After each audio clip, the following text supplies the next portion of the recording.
I'm not going to spend much time on work, and don't look shocked. It's not that I don't think it's tremendously important, because it is. We've got to accept responsibility. We've got to accept the fact that we've got to perform. And as I tell the kids all over America today, now's the best time you'll ever have in life to get ahead. Now's the most opportune time in America that it has ever been to get ahead. Here's what I say. If you show up for work on time, and stay there until the appointed departure time.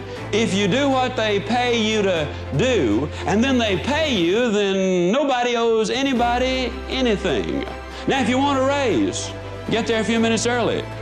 Ask for extra things to do. Be cheerful and positive and optimistic and helpful. Don't goof off and try to get out of work. Deliberately seek the boss to find extra work, and then I will absolutely guarantee you a raise in short order. Now, your current employer might not be the one to give you the raise, but somebody down the street's going to see what you're doing, and they're going to say, that's the boy I want working for me. That's the girl I want working for me, because he or she are doing more than they're paid to do. That's the way you get a raise. Oh, don't misunderstand. You got to work. You can't be like this old boy down home. And you're going to find out earlier, there are an awful lot of old boys down home. Somebody, at least there were when I was down there, somebody asked him how long he'd been working for his company, and he said, ever since they threatened to fire me.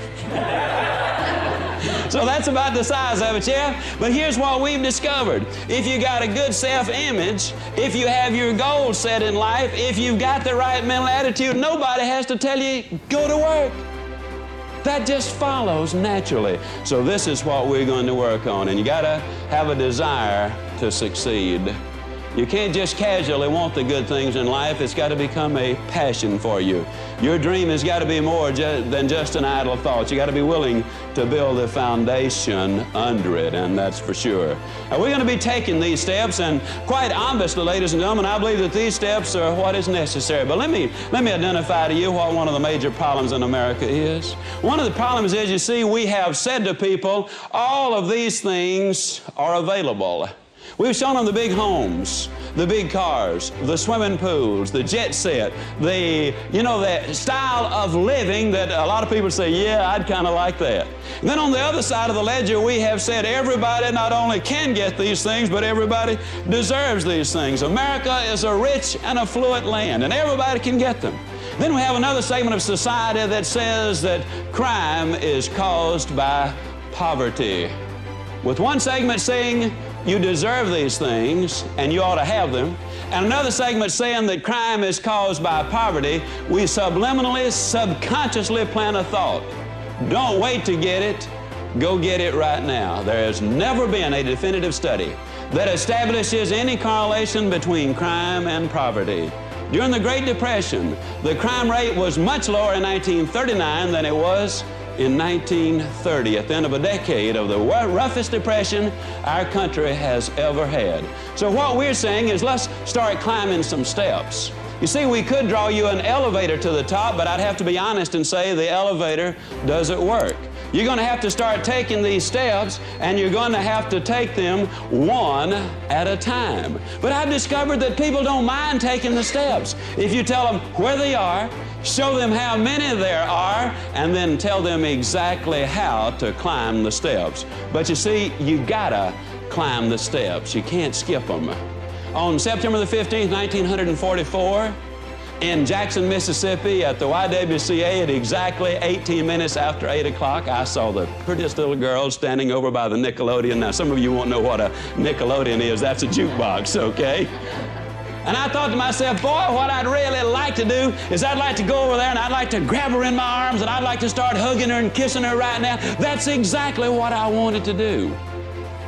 But if I had, she wouldn't be sitting here as my wife of over 30 years today, because I would have skipped too many steps. So I did something real original. I walked up to her and I said, hi. And she said, Hi. And the first thing you know, since it was a dance there, we were a little YWCA dance, and we were dancing. And I got a telephone number that night, and we had a lot of telephone calls. And then one day I said, hey, we ought to be going out. And she said, okay. So we had a date. Then we had another one and another one. And then, you know, it wasn't but 2 years and 2 months and 11 days and 1 hour later that she became my very own. But we took some steps along the way.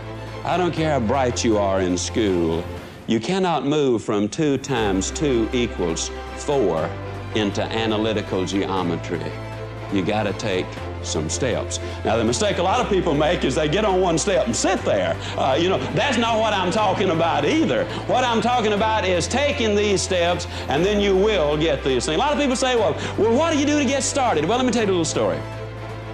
A number of years ago, I heard a philosopher say, you are where you are because that's exactly where you want to be. And boy, that sounded so philosophical too. You know, I went all over the country saying, you are where you are because that's exactly where you want to be. And the wise old owls in the audience would nod, you know, and say, that's right, that's exactly right. You know, isn't it amazing the number of us that want to sound philosophical? And then one night, I was in Birmingham, Alabama, on my way to Meridian, Mississippi, and the roads were under repair. So I stopped at a service station to get directions, and the young attendant not only gave me the directions, but he was kind enough to draw me a map. He said, now, sir, if you will follow these directions as I have laid them out, I'll guarantee you'll get to Meridian with plenty of time to spare. Well, I followed the directions exactly as he laid them out, but 1 hour later, I was exactly 45 miles further from Meridian than I had been when I got the directions. Now, folks, I wasn't there because that's where I wanted to be. Man, I was tired and sleepy. I wanted to be in bed. I was there because some dude gave me the wrong directions. And I'm gonna look you dead center and say this, if you're broke, I don't really believe that's what you want. If you're despondent, I can't believe that that's what you want. If you're down in the dumps, if you're negative, if you're miserable and all those things, I don't believe that's what you really want. I believe that maybe, just maybe, you might be there because somebody has given you some wrong directions.